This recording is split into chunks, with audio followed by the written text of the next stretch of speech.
Maybe it's just hard being small, and just that's where your struggle comes from. So anyway, so we're here today, another episode of the How to Kick It podcast. I'm here with a good friend of mine. His name is Quinn. I'm going to let him introduce himself, so go for it. Hey guys, I'm Quinn. I'm really happy to be on the podcast, and I feel honored that Andrew, the man himself, asked me to be part of it. So let's get it. I'm excited. Sure. So let's do a little background info first. So where are you living these days? Where are you at? Right now, I'm living in Tilburg. It's it's kind of a small city in the south of Holland. It's nothing too special, but it's good for now, man. I'm enjoying myself. And how long have you been in Tilburg? I've been in Tilburg for almost a year now. Like, I moved here just right before the corona started. And I have literally and figuratively been trapped ever since here, man. Yeah, I've heard that the Netherlands has had a pretty extreme lockdown. What are the restrictions like right now? We've had like ups and downs with like the restrictions. Right now, we can't go outside after 9 p.m. Until 5 a.m. And besides that, like, all the clothing stores are closed, restaurants are closed, like everything is basically on restriction. But yeah, nevertheless, like, I'm happy I'm working again. I'm working in a tattoo shop, and we opened up last week. Oh, so I'm awesome. a happy little nugget, and like, besides everything, I've been enjoying myself. Good Christmas and good New Year. So Yeah. So where's the tattoo shop located? the tattoo shop is also located in Tilburg. It's like right in the city center. Okay. And I'm a cool guy, so I normally take my skateboard to work, and it's just like a 5-minute skate. Oh, that's convenient. Last time we talked, I think I remember you were working in a tattoo shop in Rotterdam. Is that right? Kind of. Yeah, that seems about right. Yeah. Yeah. What happened with that? Is that still operational, or you just moved on to the next chapter? No, it's just like, life doesn't always unfold the way you think it's gonna unfold. So like new opportunities just came by, and I grabbed them, and I ended up being in Tilburg, and I'm happy I did, because like I love it here, man. Nice. Well, I'm not really well versed in the tattoo business hierarchy. Is there like, do you start off like a low level and like you graduate to these different levels, or do they just throw you in and you start tattooing people? So like basically, you don't really have a school for it. So all you can really do is like go to a person you look up to in like the tattoo scene, and just like straight up like ask him like, can I please get an apprenticeship with you? Can you please teach me the in and outs of tattooing? And he's probably gonna ask you to see your portfolio. So before even going up to the guy, you've probably been spending a year of like hardcore drawing to develop your skill set.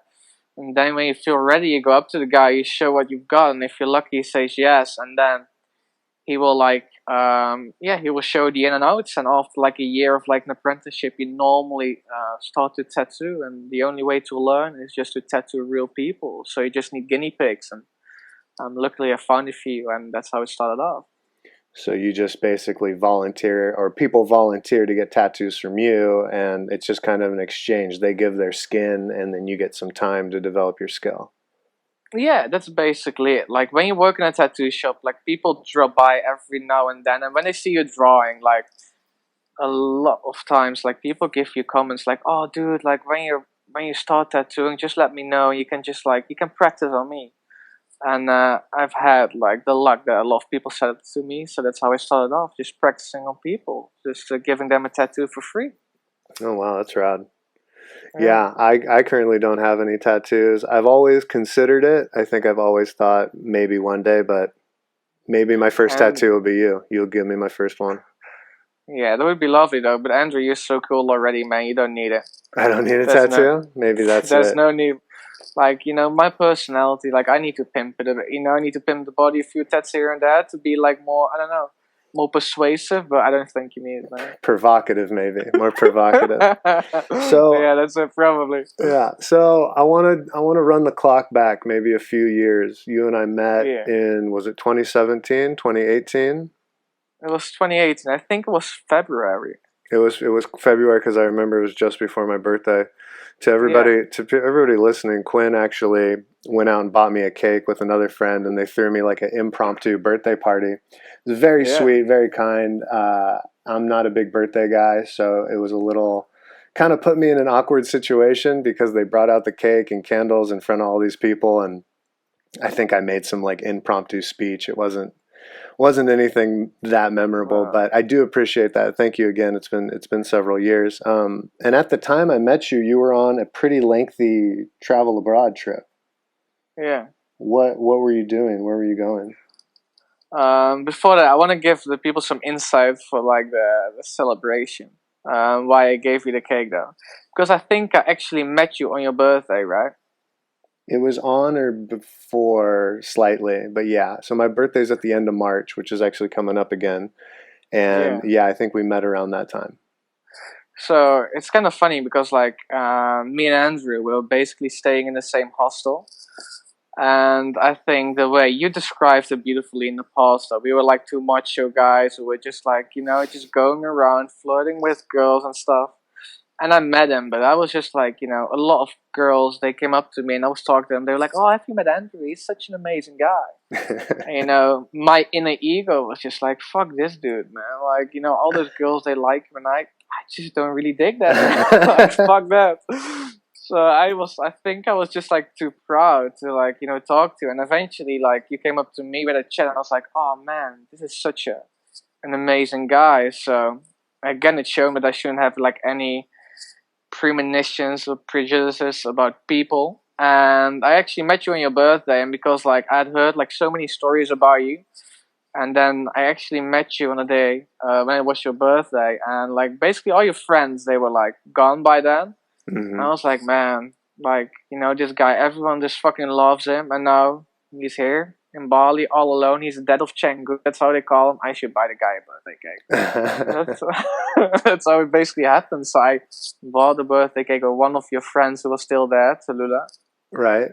Shout out to Tallulah. Uh, yeah, shout out to Tallulah, and that was the start of everything, man.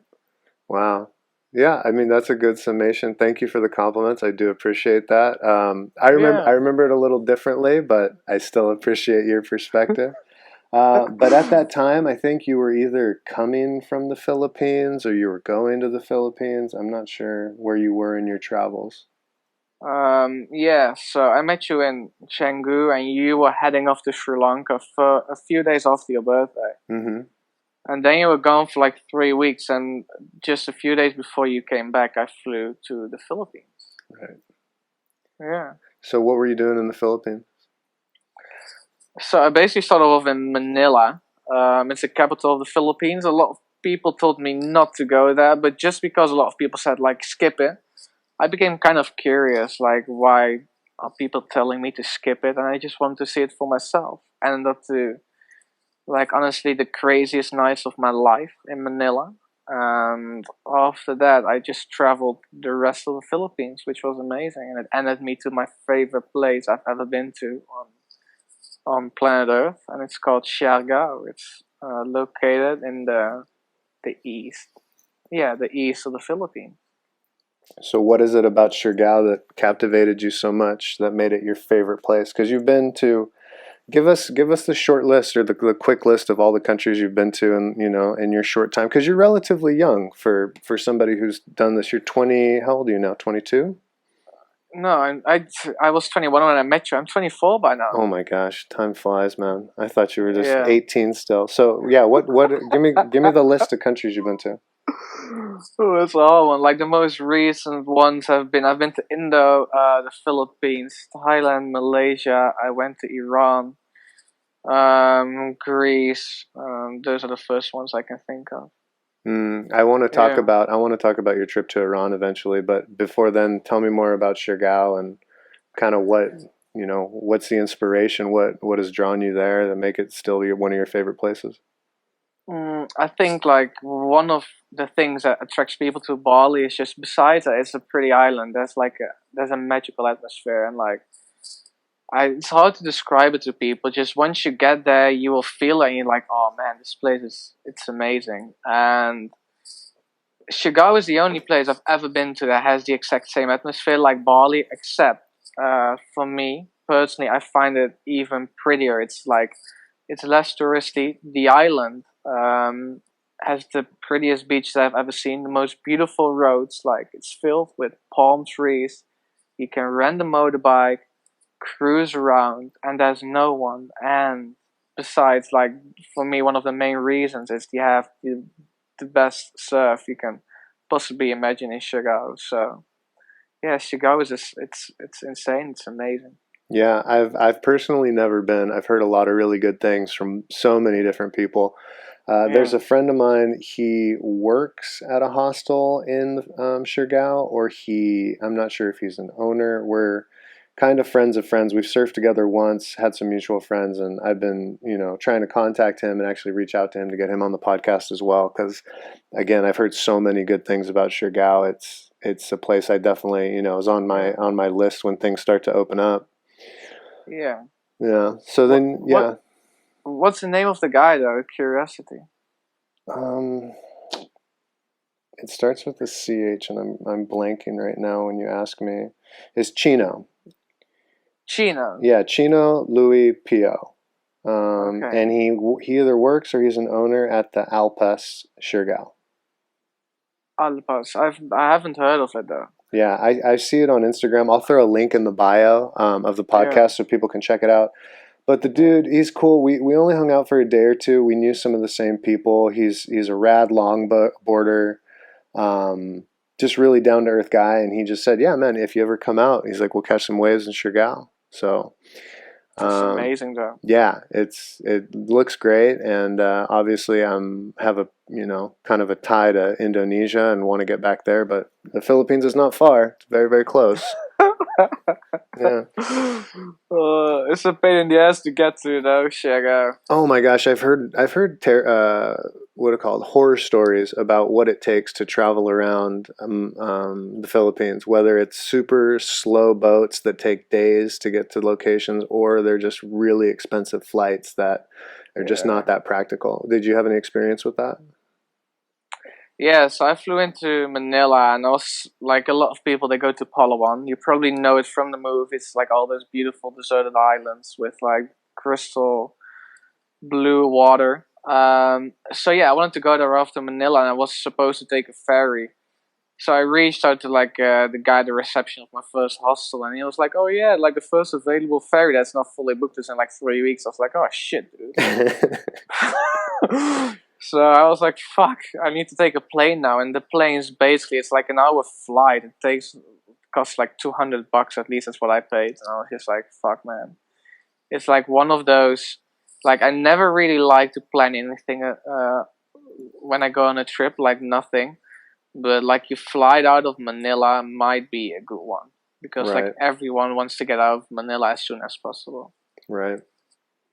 Why is that? Do you have any insights to why the infrastructure of the country, as it pertains to like boating around the islands or flights, is just not beneficial to tourists or people that are, not long-term planners? I don't know. Like how many islands do you have in the Philippines? Like 8,000 or so. I think it might be more. I think 17 could also be double it. yeah, it could easily be double. I think it depends on what you define as an island, because there are just little chunks of land, and that may or may not be counted. Yeah. I don't know. I think for me, in Asia, like the Philippines is one of the most undeveloped countries I've been to. Like I don't really know why it is, but everything is kind of like you go back in time. Right, right. Like no electricity and stuff like between certain hours, especially on the islands. Mm-hmm. So the reason behind it, I have no clue, but Yeah, Manila is a fully functioning modern city, though. Yeah. yeah, it is. But it's also I love Manila though. It's amazing. You have like a rich area, also like the poor areas. It has a little bit of everything. Like it's rich, it's poor. You have a lot of sex traffic, which is not so nice. Mm.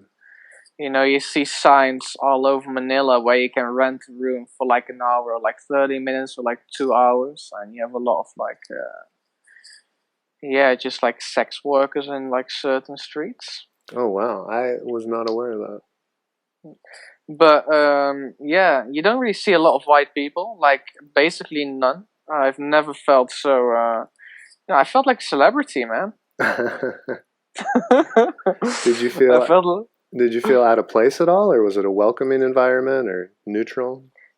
It was like it was extremely welcoming, but I think it's also due to the fact that it's like the first night I went out with a friend of mine. He's also American. He's from New York. And when you go to a bar, at least I had the experience, like, people take a picture in front of you, sitting at a bar, and they're just taking a picture, like, you don't see it, but it's fine, they can take a picture with us. And, people invite you over to that table, and they want to buy you drinks, which is really nice, though. And luckily, we met this Filipino lady who actually went to college or to uni in Chicago. So she kind of had, like, she knew both worlds, which can be fairly handy sometimes. And she showed us around Manila for like a full night out, which was amazing. She took us to like all the local places, and it is nuts, man. It's crazy. Wow, so she just saw you guys and she extended a hand of friendship, or you guys approached her? No, she approached us, and I think I was smoking a ciggy outside. Guys, I don't smoke no more, but if you want to make friends while I travel, smoke a ciggy outside, and like beautiful things will come out of it. I was just smoking a ciggy. She approached us, and we got along. We kept talking. She was like, "Yeah, I will buy you guys some drinks. Take you on a tour through the nightlife."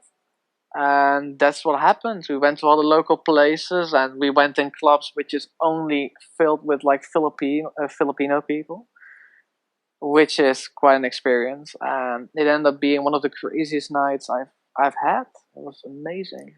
Was it like in the movies when, somebody who's not supposed to be in a bar walks into like a nightclub, and they walk in and the record skips and the music stops and everybody looks at you, and then 2 seconds later the music goes back on and they just go about their business?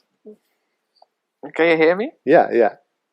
In my head, it was just like that.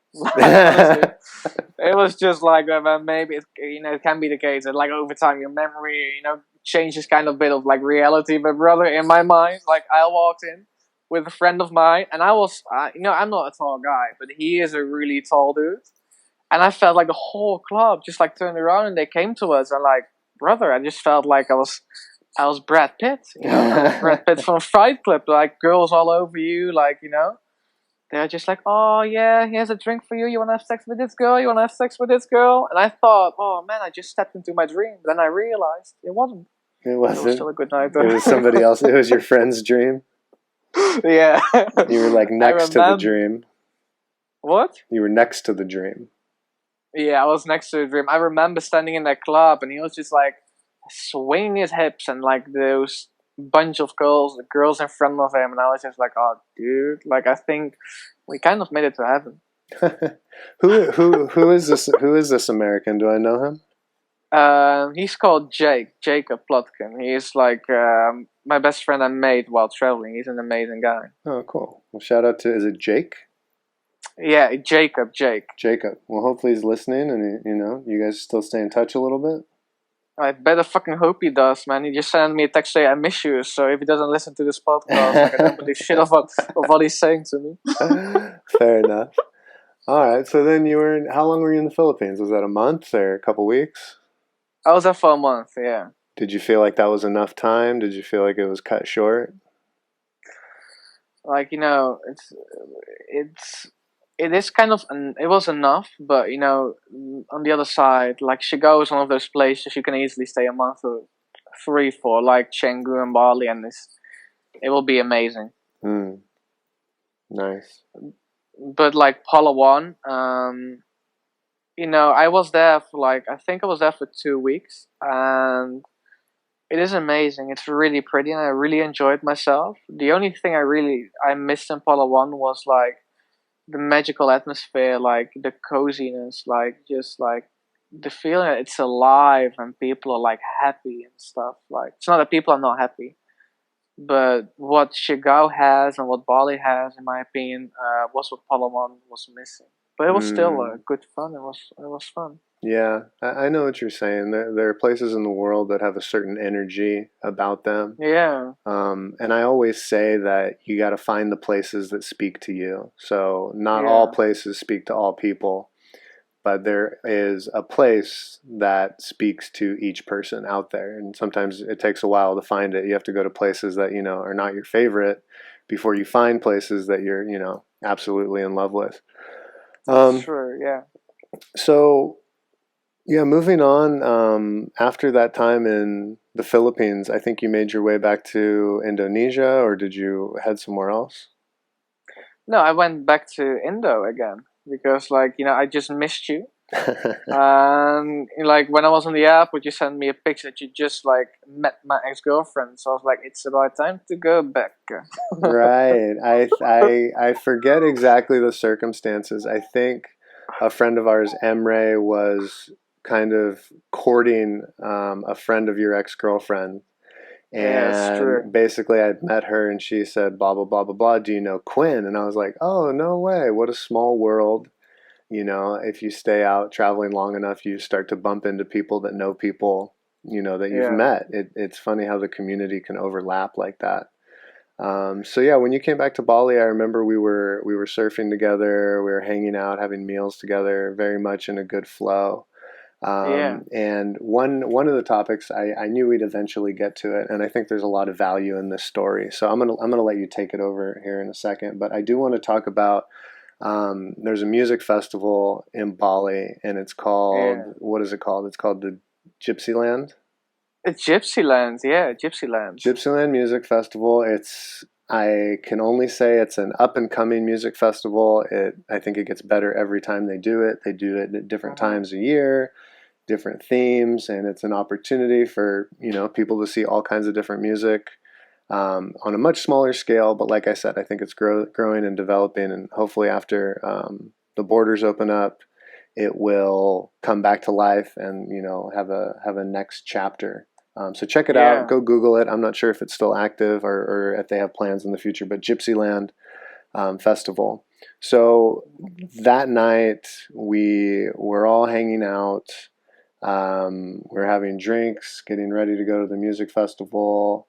And yeah, I mean, talk about it as you like. I think the story, like I said, has a lot of value in it for people that are, going to be listening to this podcast. yeah. Like we had a music festival that night, and I remember like in Bali or like wherever you are when you're traveling. Especially Bali, a lot is based on like looks. People are like wearing a really cool outfit, and you wanna look good for the night and everything. And I was just similar, man. I wanted to be free. I wanted to look good. There was a festival, so I remember like we met up at actually the place where you stayed. I forgot the name of it though. And everyone was ready, and everyone was taking a cab to the festival. But I remember, like, I was going by motorbike because I wanted to, I don't know, wanted to drive my motorbike, have my freedom. And I Hmm. remember people telling me, like, oh, you're going to Seminyak, I think it was in, right? Right. Yeah. And I remember people telling me, like, Quinn, put on a helmet, like, you're going to Seminyak, the police, and, like, it's safe because you're going to drink. And I remember just saying, like, maybe, like, 5 times, like, no, no, no. And, like, the real reason because I said no is because, like, I just like prettied up. Like my hair was looking sharp as fuck, and I was just like, I'm not gonna put a helmet over my head right now. I just did my hair, and I'm looking good, and I'm just not gonna ruin it by a helmet. Which, guys, is like when I look back on it, like I can kind of laugh about it. But it's like a really stupid thing, but it's just like I'm just describing the way I was like thinking back then. Right. So I went to the festival by motorbike. I got there, and basically I had drinks, a lot of drinks, and I met everyone, and we had an amazing night. I just remember walking around and being like in full awe of what was going on. And before I know it, like the night is over, and me and another friend, we were gonna drive back to Canggu. At least, oh no, I was gonna drive back to Canggu by motorbike, and I think he was gonna take a cab, I suppose. So yeah, I met up with this girl on the festival, and she brought a friend along. So my friend was going back with the friend by cab, and I was going with the girl by bike. And yeah, I drove back to Canggu, and just before I drove back, it was kind of like I kind of believe in like some kind of universal stuff. Mm-hmm. I wanted to jump on my motorbike, and I just remember this cab driver, and he just took my keys. He just took them out of my motorbike, and he was like, "You're gonna take a cab." And it's kind of funny because, like, taxi drivers really do that. And maybe you're listening to it right now, and you're like, "Oh yeah, that might have been because the guy was drunk." But I don't really feel that was the case though, because people are like, drunk all day, every day, and everyone is driving. But still, he did it, and I was like, no, man, I'm just gonna wait here until he's gonna return the key. And the girl was on my back, and we were waiting for him to return the key. And maybe it was just a sign from above, and I should have taken it and be like, yeah, dude, I'm gonna leave my motorbike here and take a cab. But I don't know, man, I'm just like a stubborn little fuck who was just like, my ego is not gonna let this cab driver take my key. I'm just gonna get it back. So eventually, he returned the key. The reason why he did, until today on, I don't know. Maybe it was some from above, maybe not. So I drove back to Canggu to a place there, a club actually called Gimme Shelter, to have some drinks. So yeah, I made it back in one piece. And I was like really close to where I stayed at the moment. And me and the other friend, we had a few drinks, and we were all tipsy. And at a certain point, they were like, "Yeah, let's go to our villa." And I was like, "Sweet." So yeah, from this point, I don't remember a lot. I just remember that I drove away from like the place. Yeah. So What? just real quick, when the biggest part of the drive, the biggest part that everybody was worried about was getting back from Seminyak, back from the music festival, back to the Canggu area. It's maybe like anywhere from 15 to 25 minutes, depending on how much traffic there is. Yeah. And like you said, you made it to Gimme Shelter, and I had actually already gotten back from Seminyak with some other friends. I had already gotten my motorcycle, and it was Thomas, you, Natasha, and Kobe, and I was there. And I think, I'm not sure if Saskia was there, or maybe there's one or two other friends, and we all hung out for a little bit. And I went home. I remember I said bye to you guys. I said, have a good night. And I went home. And did I see you at Gimme Shelter? Yeah, I did. You did see me at Gimme Shelter. I was there briefly. Oh shit! Yeah, it was super short. I just popped in to kind of just check in and see how you guys were doing, because I lived nearby at the time. And I went home and I went to bed, and my phone was probably just too far away for me to hear anything. And I'll let you continue from here. So then you leave Gimme Shelter. Yeah, and I left Gimme Shelter, and Kobe was on the back, and like, I drove away from the place, and I think after like a few minutes, like a few hundred meters from where I stayed, I got into a crash with like a car. And yeah, that's where like hell started for you guys, and also for her, and for me.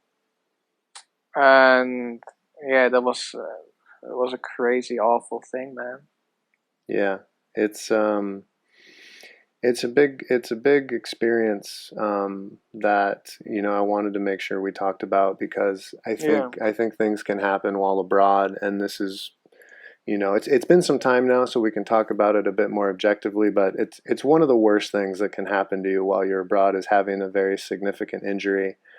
And at the time of your injury, I believe Thomas was behind you with Natasha. And Yeah. I think what happened is they saw some people in the street, and they just kind of drove past, not thinking it was you. And I believe Thomas turned around and came back to investigate and realized it was you. Yeah. And you were, I believe, at the time completely unconscious. And I mean, if you want to tell this part of the story, I can, however you want it to go. No, you can, because I don't really remember a lot of it, and Sure, you sure. might know more about it than me. Sure. So this is the version that was shared with me, and feel free to jump in and interject at any Yeah, time. I will. So from my understanding, I believe there were people that had already stopped to try to help. Thomas pulls over, tells Natasha to just stay away. I don't think it was something she wanted to see. And I think he went to you, and he told me that he was cradling your head in his hands, and he had wrapped his shirt around your head, and he said there was, these are his words, and this is how he described it to me, and he could feel like the bones in your skull shuffle around, Yeah. move from side to side. And I'm from what I remember, he told me that he just held on to you, and help was supposed to be on the way, and eventually an ambulance came. They got in an ambulance. I think Thomas went with you in the ambulance, and they went to Yeah. the hospital. And this is a situation where you don't always get to pick which hospital you want to go to. And you were No. taken to essentially what they call the government hospital. This is a hospital that basically anybody on the island would be taken to if you're a normal citizen, if you have no money, or if you have a little bit of money, or if you have insurance or no insurance. This is the place they take you, and Yeah. hopefully from there you're able to get into a better hospital. But for about, I don't even want to say 24 hours, I mean maybe it was like 18 hours you were in this hospital. Yeah. And by no means was this a hospital that was up to the quality of what people expect a hospital to be in the Western world. No. I believe when Thomas showed up, I think there was a dead body on a gurney outside of the hospital, Yeah, and it's correct. the staff was just so overwhelmed. They just were like, "We're going to deal with that later," obviously. Mhm. Yeah. So you were in the intensive care unit, which I don't really. It's basically just a giant room with some curtains, and it felt like they were doing the absolute minimum to keep you alive.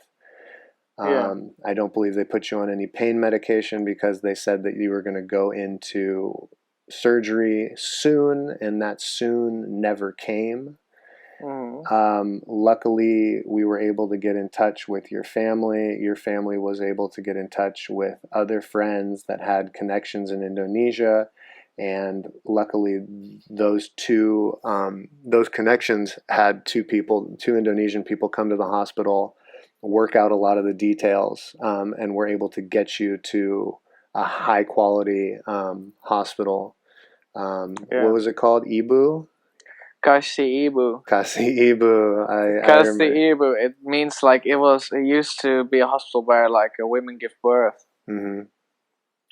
Yeah. I remember that, and I was so grateful when you got transferred, because that was, I mean, you had the hardest day out of anybody. And Mhm. by no means am I saying that we struggled too. There were so many friends that came, and we were all putting our heads together and trying to figure out what to do. And you have people from, age basically like 18 all the way up to 35 trying to work together. And then you have your parents and parents' friends, and Indonesian friends. And it was all hands on Yeah. deck. And we just, Yeah. ah, Nothing of it would have been possible without like all of you. Like every single one of you just like did so great, man. And I'm like so, I don't know, man. I'm so happy with like all the friends I had, and like what everything did to help me. Like I'm so grateful. It's can't really describe it. It's a weird feeling when you owe your life to like the people around you. yeah. It's not like we had a choice either. It's not that we got to decide what to do. It's an instinctual thing. Yeah. When you become friends with somebody, especially I think when you're away, so far away from home, you build bonds quick, and you build bonds Yeah. deep. and you feel like it's a brother or sister that's laying in that bed, and you want to do anything and everything you can for that person, you know.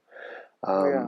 So it was a horrible experience for everybody involved, especially you.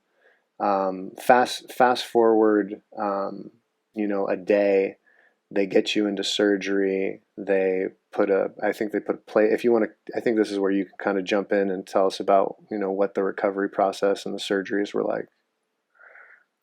So yeah, basically I burst my skull. So like yeah, they had to like they had to stitch it all up like all over my head. Like I lost a bit of the orbit of my right eye. I think my upper lip came off. My tongue got split in half, and I lost some bottom teeth. So first, I think they had to reconstruct. They had to reconstruct my forehead with like titanium plates, and also a little bit about around the orbit, so my eyes wouldn't like I don't know float away. And I also like my leg also got fucked, so they also had to. I think they had to do my leg first because like I was bleeding to death. I thought. So they reconstructed my leg as well because an open bone fracture. So yeah, they put some metal in there, and eventually, after like a long surgery, like they managed to like put all the pieces together again. Luckily, with like all the help of you guys. So yeah, the hardest part was over. You were literally Humpty Dumpty, Yeah, and they somehow put you back together. Yeah, I'm still so impressed with that Kasi Ibu Hospital in Bali. I yeah, It's an incredible place for what they were able to do. me too. Like I remember, like the name of like the neurosurgeon was called Doctor Golden, and I'm always called him the doctor with like the golden hands because he did an amazing job. Yeah. How long were you in that hospital? In Kashibu, Yeah. I was there for like 2 weeks and a half, nearly like 3 weeks. Oh, we also had the earthquake in the hospital, which was. Did I ever tell you about that? Refresh my memory. So yeah, I was in the hospital. I remember, like, I was in the hospital for 2 weeks and a half, and like during that time, I was in so much pain that they put me on like a lot of pain medication. I just felt like I was like on some kind of bad trip, like for like 2 weeks, psychedelic trip, and then eventually, like after like 2 weeks and a half, we were supposed to fly back home, and I remember my mom and dad came over, and my dad flew back to Holland like a day before me and my mom was supposed to go back. I remember him being on the airport, and like this massive earthquake like hit like the coast of Lombok, which is of course it's awful for all the people there, and there were like a lot of casualties, and like it was like horrible. But it also hit parts of Bali, so I just remember being in the hospital, and like I was like on the third floor, and literally, brother, the whole hospital was just going from left to right, like all the doors were just like fucking clapping. I remember just like nurses, they just grabbed their bags and they were just sprinting outside, which was crazy because I was like, I thought they always had to take care of you, but it was just like it seemed like some kind of free for all situation because everyone just panicked. Did you And did you run, or did you just lay in bed, or you had a broken leg? You can't go anywhere. yeah, I had crutches by then, and I'd walked on them once. And it was funny because during that time, I was talking to a friend of mine in Holland, and I felt like I already died and went to heaven like 2 weeks before it. So he was just like, brother, there's no way. I was talking to the guy when the earthquake happened, and he said to me real quick, "There's no way you're gonna die now with an earthquake while you survived that fucking accident, man." So I was like, I wasn't really too freaked out until I looked at my mom, and she looked like pure white because the nurses were running, and she was like, "We gotta run!" So I remember like trying to walk on my crutches, but like there was all panic. So I tried to walk down the stairs, but I hadn't really walked like on crutches until then. So I just stumbled down the stairs with like all the injuries I had already, which was so which was so fucked up, man. So I just stumbled down the stairs, and I just remember this amazing French dude and it's so lovely. Like I have been so grateful, like all the people who have helped me, and it just like he helped me to get down. And I remember being on the parking lot for like hours because there was like a danger that that the hospital would collapse because the biggest mall in Bali also collapsed. Right, I do remember that happening. And that earthquake, like you mentioned, it was primarily in, I think, the north of Lombok, and it was very Yeah, devastating. There was a lot of damage. yeah, I still think there's humanitarian aid and donations that can be made to still yeah, help the people of northern Lombok. I don't believe they've fully recovered as of yet, and I'll go ahead and throw a link to any donation sites as well, yeah, to kind of update people on that. yeah. So anyway, so 2.5 weeks. Shout out to to Sylvia and Leo. You have some of the most awesome parents. I was so happy to meet them Uh-huh. in Bali. I was so sad on the circumstances in which we had to meet, Yeah, but luckily I did. About a year or so later, get to come to the Netherlands, and I got to yeah. hang out with you guys and visit the whole family. Amazing hospitality. Leo, if you're listening, I hope you're practicing your ping pong because I'm coming back and we're gonna get after it again. It's gonna Oh, I happen. love this stuff. Yeah. So yeah, so 2.5 weeks in Yeah. Indonesian hospital, and then they fly you. Did you take a commercial flight to back to Netherlands? Yeah, I took KLM, but they flew me business class. So, Oh, fancy. um, yeah, all the stewards, the flight attendants were like really nice on the flight. So yeah, it was kind of okay, man. Man, I love flying KLM. That's one of my Yeah, favorite. You walk in there and you already feel like you're in the Netherlands. I know, I know. Yeah, everybody's Dutch. It's like a transition point to go into the Netherlands. So True. you're on the mend now. That injury happened almost what, 2 years ago? 2.5? 2.5. Yeah, it will be 3 this July, man. Wow. And how are you doing? Are Yeah. you fully recovered? Are you still doing some physical therapy? What's going on? So, like, for me, recovery, like, for me, the most important part was like mentally, um, because, like, when you go through something like that, and like all of a sudden, yeah, like I didn't look the same I looked before, and like, you start to like see things about yourself, and I just realized that I had to like start over again with like who I was because I don't know, I realized that my confidence and everything I felt confident about was based on the things I could do, or like the way I looked, or like other people saw me, and nothing really came from the inside. Because at the end of the day, like I remember you telling me this in Rotterdam when you came over, and that was like at the start, just before I really made a change and I started to work on myself. I remember us being in this high rise building in Rotterdam, and at the end of the day, like I had an awful accident, and besides like what happened to all of you guys or to me, like physically I wasn't the same guy anymore. Like I couldn't really walk, my face looked all jacked, like I couldn't really talk all too well because my tongue got a bit numb, and I just felt like a completely different person just because of the way that because my body was changed a little bit, and like my face changed a bit. And I remember you telling you that you told me like, Quinn, like at the end of the day you're still the exact same person. And I remember that back then I didn't really realize the essence of those words, because I was like, how, yeah, you can say that, but how can you say it? Like I can't do the stuff I could. Like I don't have the same hair I had. I don't have the same face, the same lips. And yeah, like, months went by and I realized that, fuck, man, I need to start working on myself. So I started to meditate, and I started to, like, go to the essence of, like, who I was, besides of, like, all the physical elements, and besides all the ego things you want to be or how you want people to see you.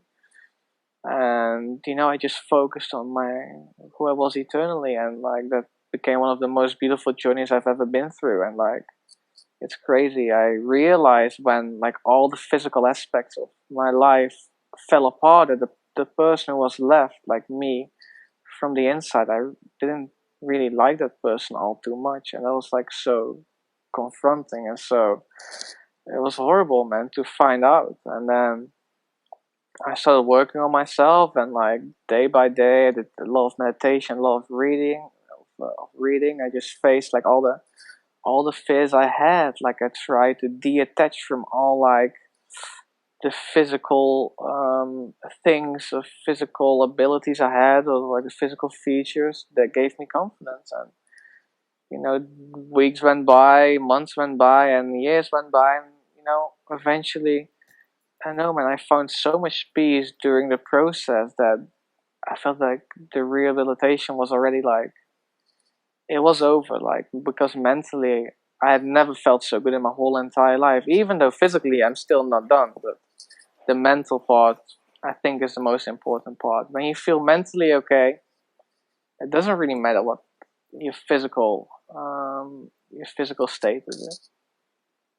I think that's really well said. Yeah, I think some people lose sight when we're telling the story that you went through yeah, this big accident and there was the physical toll that it took on your body, but yeah, it if anything, it just shined a lot of light on some of the kind of personal issues you had with your own personality or some of your yeah. behavior, and that was almost the harder thing to work through than the physical rehabilitation. Yeah, yeah, for sure. Because like when everything like you've ever known falls apart, like there's nothing you can hide behind no more. Like Mm. when I was traveling, and I felt shit for that. I would just like grab a few beers and be like, "Oh, Andrew, let's go and find some pretty girls or something. Let's go surf, let's go ping pong." And Ah, like good when old days. all of that is impossible no more, brother, the only thing you can do is like I'm gonna grab a fucking cushion and sit on my meditation like pose. Yeah, right. With a broken leg and stuck in Yeah, bed. Yeah, exactly. You don't have time to distract yourself with frivolous things. You're forced to look inside and deal with those yeah, demons or let them rip you apart, I suppose. I'm sure there's some people that don't make it out of that yeah. self-actualization. And I think we've wrapped up that story for now. If it's okay with you, I want to talk about another aspect of the story, but I would like to Okay, move that's on to a fine. little lighter things. We kind of got a little heavy there for a bit, but anyway, Uh I huh. I just want to tell you, man, I love you so much, and I'm glad you're doing well, and I'm happy that you're healthy and progressing in your career and in your life. Like it was such a toll for you, and like I said, it was such a toll for your friends. Yeah. That we're just like we're so stoked that we were able to come together and things worked out. Um, but for everybody, That means yeah, that means a lot, brother. yeah. It's funny because I've thanked you like 1,000 times already, but you were like the first real brother figure I had in my life, man. Well, I So hope I'm not the last, but thank you, man. I no, have yes, I have a brother myself, yeah, a biological brother, but I know what that means when you meet somebody yeah, that you connect with, and I view you as a brother as well. uh-huh, But on to lighter things, and on to some of the advice uh-huh, that we can give people is travelers insurance is really important, or to have insurance that covers you no matter what country you're in. That plays a big role and it's very important. So I think before leaving the country, do your due diligence and contact insurance companies and look online. yeah. There's a few products. There's one called Nomad that I've used in the past when I was traveling in India. I had coverage through them. You had one through your family or through your parents? Yeah. Yeah, I've also like a good tip. Like the first one is just guys, like I've made a mistake. Don't be a fool and just like, when you're like driving wherever you are in Asia, just wear a helmet. Because a Yes. lot of accidents happen because people drink, people drive. And you think, especially when you're in a country like that, that it's not gonna happen to you, but it can. And the other tip I have, this one is actually from the mom of my ex girlfriend, who she's also really saved my ass because of her. Like I got into the hospital, and she was like, every time I go to like a country in Asia, especially in Asia, where like not all the hospitals are like as good as in like the Western civilization we are used to. Mm-hmm. Just like search up like one good hospital to each place where you go to, so you know if something happens to you, I need to get to this hospital. Right. And that's another tip. It's like it seems all a bit heavy, but you never know when you need it. Yeah, it's better to be, over prepared than under prepared in a circumstance like Yeah, that. And also, I think this is a very valuable one, but and I don't know where it really compares into the hierarchy of what's more important, but making friends while you're traveling or while you're abroad, I think that is such an important thing, not just for how it can broaden your horizon and open your perspective and you can learn about different cultures. I think it's really more about if something happens to you, having people that are invested in you and interested in you and care about you can really help, because in reality you got to a hospital because in of my Bali friends. Yeah, because of your friends, but you also weren't in a good hospital to start. that's And true. because of your friends coming in and doing everything we could to contact your family, they did everything they could to contact, people in Bali that were, connected to or knew about the government and the process and the hospital system. And because of all those moving pieces working together, because everybody was invested in you, I think it comes down Yeah, to like make friends while you're traveling, because you never know when you're going to need friends.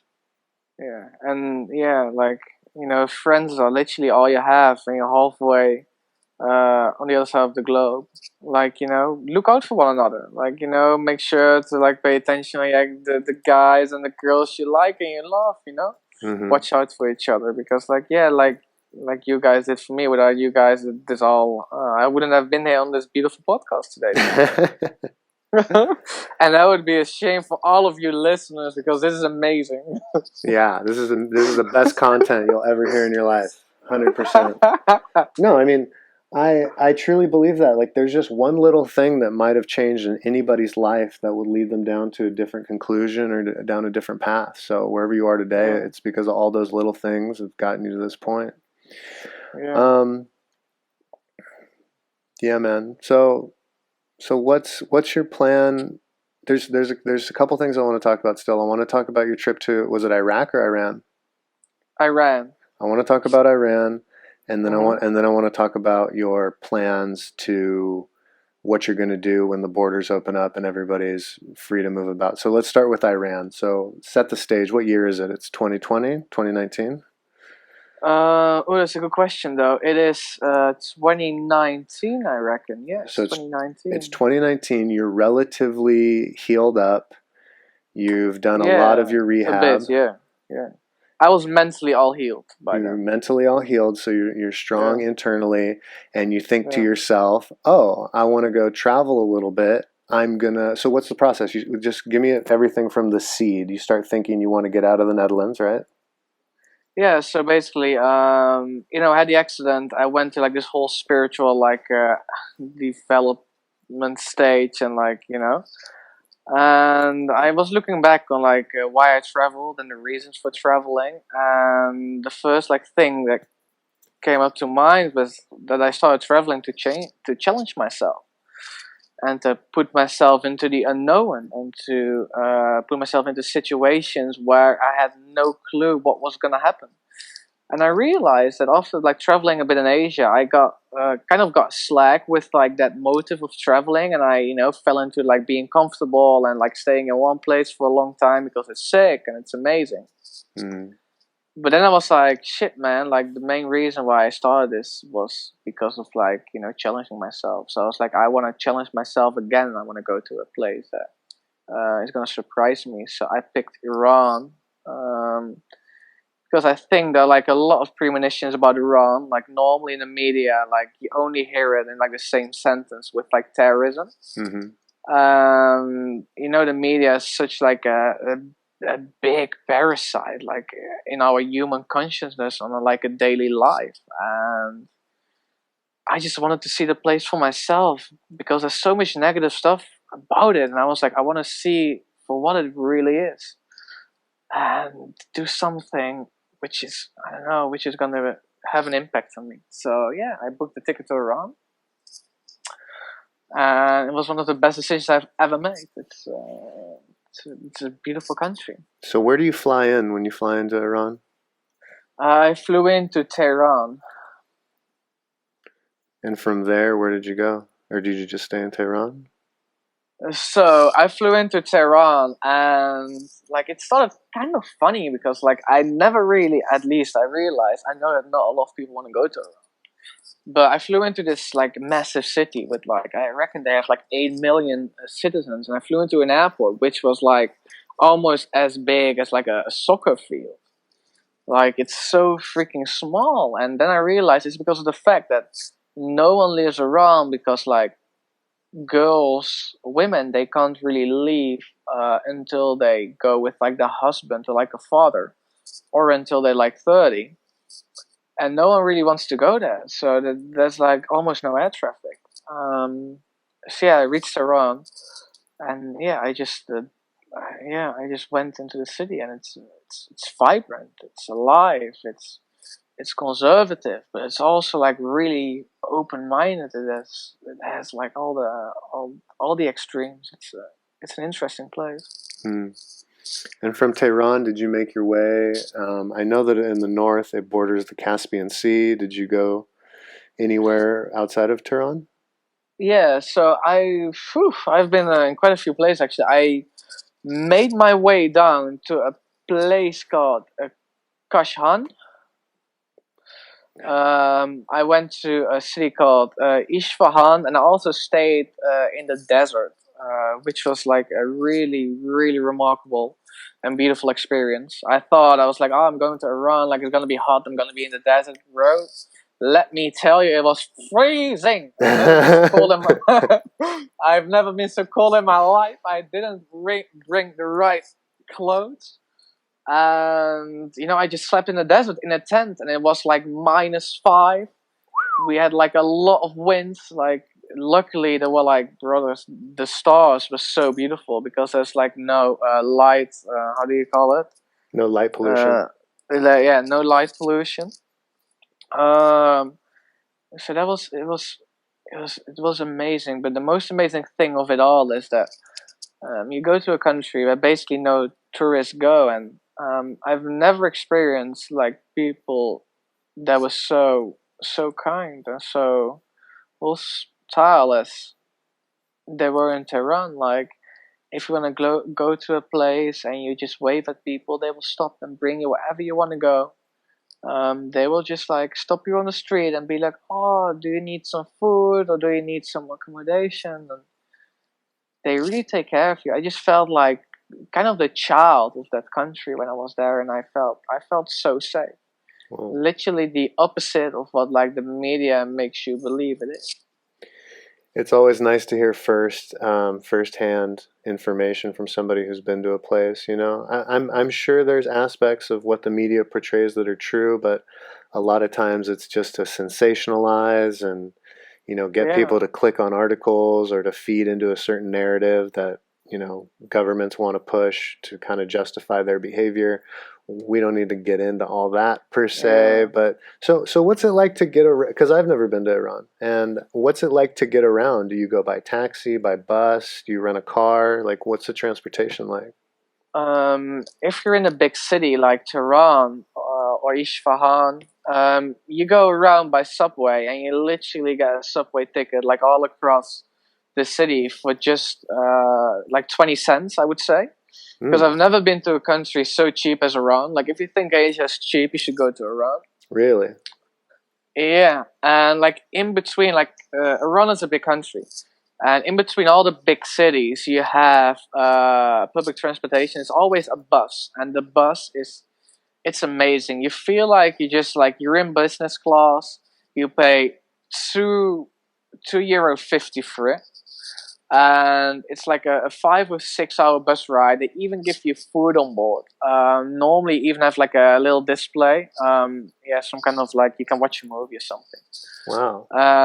It's just 5 or 6 hours, and it's just so cheap, and it's like so chill. You're just driving through the middle of nowhere. Only desert is around you, and the sun is shining through your window, and it's like it's an amazing way of traveling. It's really chill. Yeah, I've taken buses in Eastern Europe, and they're incredible. Even Western Europe Yeah. buses, they're very comfortable, very clean.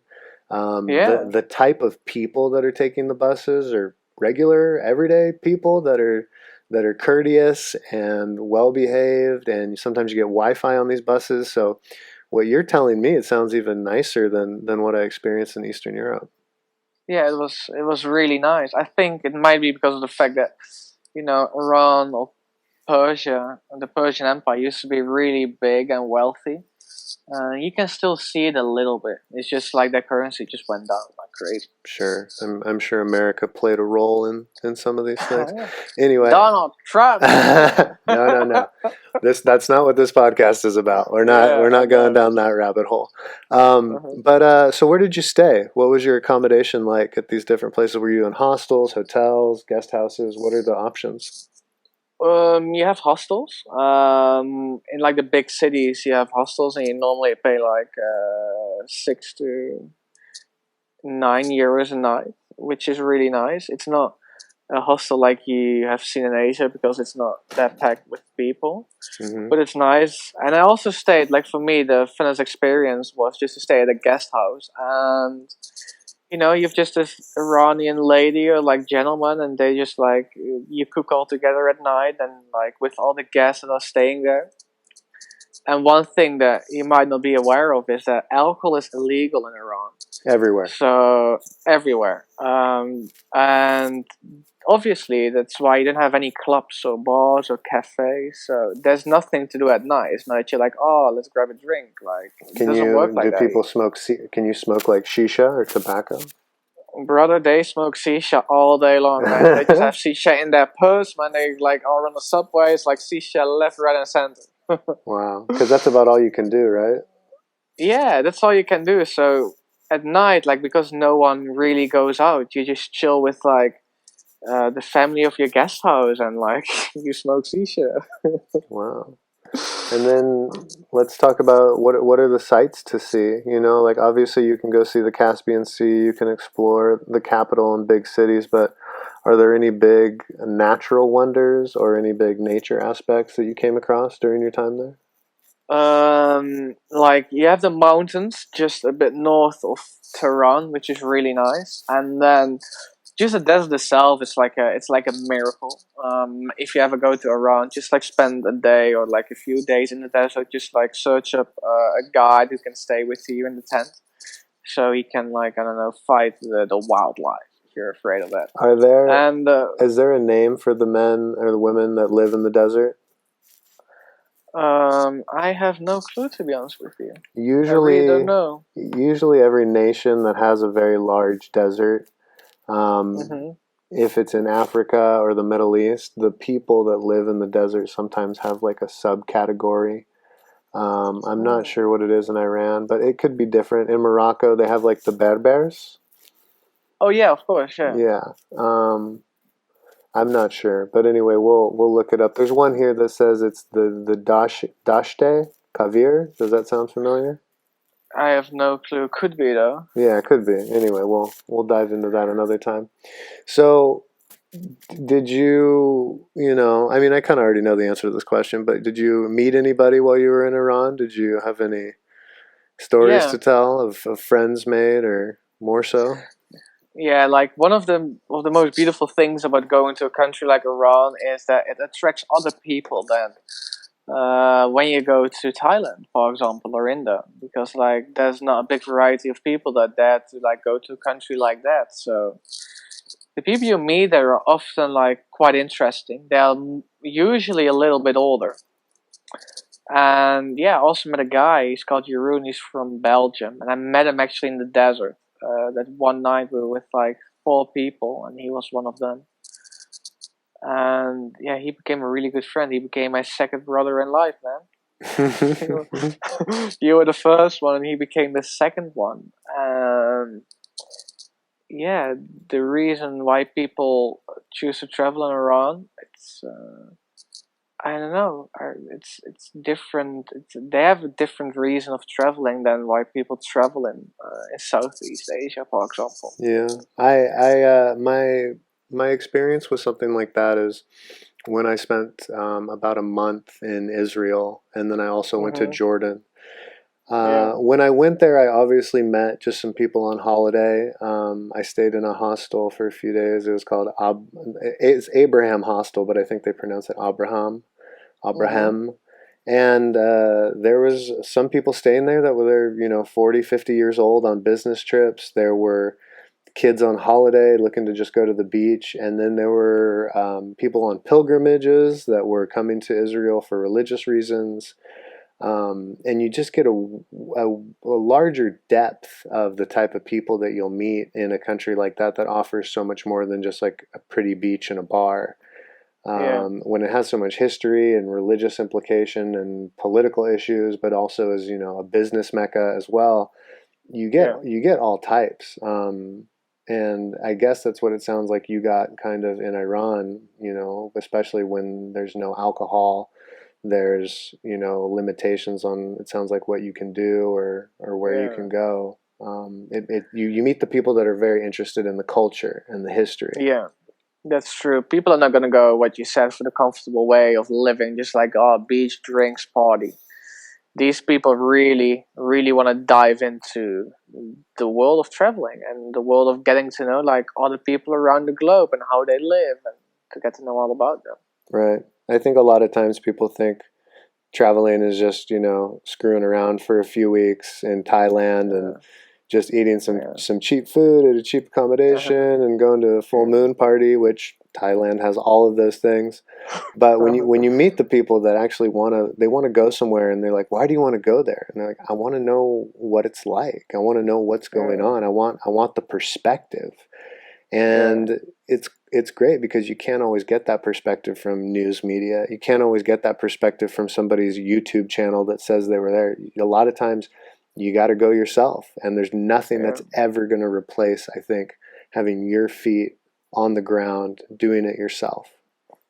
That's so true, man. Wise words. Yeah, Yeah, because everybody's experience is going to be different, and you can go to a great place and have a shit time, and you can go to a great place and have a great time. It's totally on yeah, you, and some of it's a little bit luck, but if you're open and you're honest with yourself and people around you, man, I think you can have an yeah. awesome time.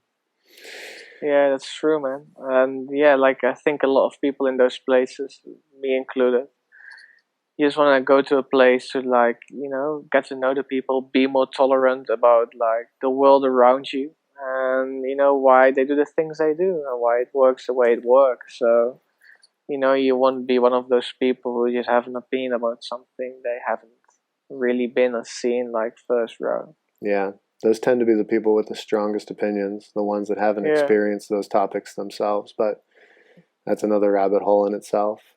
yeah. Um, Well, I've had you here for a little over an hour, and we covered the things that I really thought were important, that I wanted to Hmm. cover with you today. Is there anything else that you want to talk about, or anything you want to ask me about? I got you here. We can do anything. Yeah, man, I want to tattoo you once I see you again. You're not gonna get away with that one. Maybe a baby tattoo. We'll start with a small one. Where would I get it? Like on the inside of my ankle, like a little star or a little heart Maybe on the chest, man, on because the you have a chest. buffy chest. Yeah, man, you have a massive chest, I have man. a massive chest, just not Yeah, 100% muscle. like right now, I feel it's a shame that people can't see you because otherwise they would know what I'm talking I'll post a pic. I'll post a pic on the social about. media so they can put a name with the chest all together. No, I wanted to say one thing though, which is it's kind of funny. Like I told it to you once already. Like when I was back in Holland, I watched Joe Rogan. Every time I was listening to Joe Rogan, I felt like I was listening to you. Oh Just yeah, like the way you speak, like the wisdom you carry along with your words, like, but also like the depth of what you're saying. You don't just like say something without like I don't know, a background of like without thinking. And yeah, man, I'm really happy to be on the Joe Rogan Experience, but not the Andrew James How to Kick It the Experience. How to Kick It experience. Yeah. Yeah, No, Joe Rogan that runs an awesome, yeah, an awesome platform, and he is definitely an inspiration to anybody who's ever done a podcast. Can't say enough good things about him. Hopefully, I'm here to fill the travel void that maybe some of these other podcasts and other platforms can't, because this whole thing is I want to get everyday people talking about everyday experiences so that we can start to empower more people that maybe feel a little scared or a little timid or think that for some reason being able to travel for long periods of time is just something that's out of their reach, because it's something that we all should, I almost feel like we all should be entitled to have such experiences because we all deserve it, and I think we would all be better people for these experiences. That's true. I want to say one more thing though. Is if there's one thing that I've learned while traveling, is that we are really entitled and fortunate with what we have. And I hear around me a lot of people, they come up to me and like, how the fuck do you do all of this, man? And I'm just like, brother, in all honesty, I'm from a country where you earn enough money where if you just put everything aside and you just work your ass off for like a few months or like a year, you can travel. You can travel around the world and you can be that person that just discovers new places. And I know all of it is scary and there's a lot of fear coming with it. Like, can I do it? Like, what are the obstacles? But at the end of the day, you can do whatever you want when you're from a country like this. And I think it's good to realize that. I've seen people around the world that live in countries that are less fortunate, with the finance than us, and they have to earn money for 5 years to afford a plane ticket to Europe. And we are fortunate enough that we can basically do everything if we put our mind to it. So that's what I wanted to say to the people, because a lot of people, they create a lot of obstacles for themselves, but basically the only obstacle that's in the way is themselves and nothing else. Well put. All right. All right, we're going to leave it at that, Quinn. Thank you so much. I appreciate your time, and we'll do this again.